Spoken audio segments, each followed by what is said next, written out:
ডায়নাসার আন্দোলনকারীদের লক্ষ্য করে গুলি করা নিয়ে সাবেক স্বরাষ্ট্রমন্ত্রী মোহাম্মদ আসাদুজ্জামান খান কামালকে বর্ণনা করছেন ঢাকা মেট্রোপলিটন পুলিশের এক সদস্য। এই ভিডিও এখন সামাজিক যোগাযোগ মাধ্যমে ভাইরাল। কোটা সংস্কার আন্দোলনকে ঘিরে ছাত্র জনতার উপর গুলি চালানো নিয়ে এই ভিডিওটি তোলপাড় শুরু করেছে।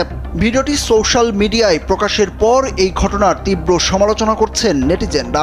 তারা বলছেন, কতটা নৃশংস আর নির্দয় হলে এমন তাচ্ছিল্যের সঙ্গে মানুষ হত্যা নিয়ে আলাপ করতে পারে একজন স্বরাষ্ট্রমন্ত্রী। ডিএমপির যে সদস্য হত্যাকাণ্ডের বর্ণনা করছিলেন, ভিডিওতে ওই পুলিশ সদস্যের নেম প্লেটে নাম দেখা গেছে ইকবাল। আর আসাদুজ্জামান খান কামালের বাঁ পাশে যিনি দাঁড়িয়ে রয়েছেন তিনি স্বরাষ্ট্র সচিব মোহাম্মদ জাহাঙ্গীর আলম। 43 সেকেন্ডের ভিডিও ক্লিপে দেখা গেছে সাবেক স্বরাষ্ট্র